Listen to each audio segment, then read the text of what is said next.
Welcome into the Game Day preview. I'm Matt Gashke's Brian Dunseth, and this weekend Real Salt Lake takes on the Chicago Fire from Bridgeview, Illinois. And Brian, another tough road game for Real Salt Lake, and facing 3 games in 8 days. This is going to be a tough stretch for Real Salt Lake. Yeah, it is, and I think the one benefit for this group right now is they're coming off a great performance, and I know it didn't generate goals, it didn't generate the full 3 points.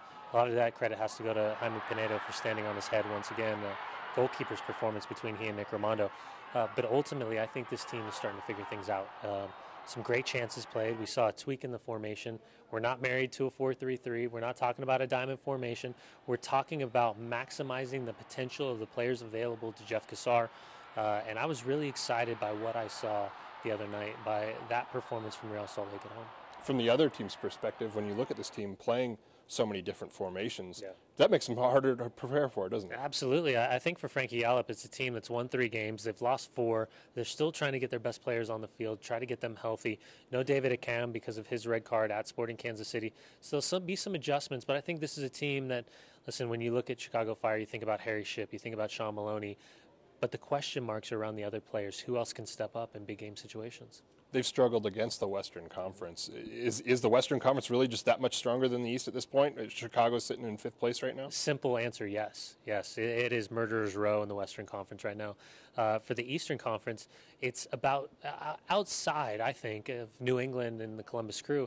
It's just a bunch of teams trying to find their identity. DC United, no disrespect to them, they're humming along. But outside of those front 2, I don't think you're really scared of teams in the Eastern Conference the way you're nervous about the teams in the West. Again, for Chicago, I think they're going to get it right. It's only a matter of time. They're committed. Ownership's committed. It's just about getting the right players on the field that combine well, score goals, and defensively they're solid. You mentioned Maloney and Shipp. Shipp obviously had a great rookie season. Maloney trying to find his footing right now in MLS. What's the key to keeping those guys slowed down? Well, first off, I think you've got to slow them down through possession of your own. I think if RSL can have the same semblance of possession that they had against LA Galaxy, not only will that alleviate the fear on the road, but it'll force Chicago to chase. Defensively, stay compact. The shape did somewhat look like a diamond. It was a bit staggered, though.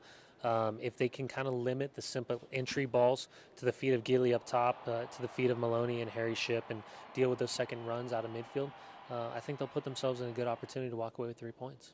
Kickoffs at 1 o'clock, 12:30 pregame on KMOU. Brian Dunseth on the call with David James.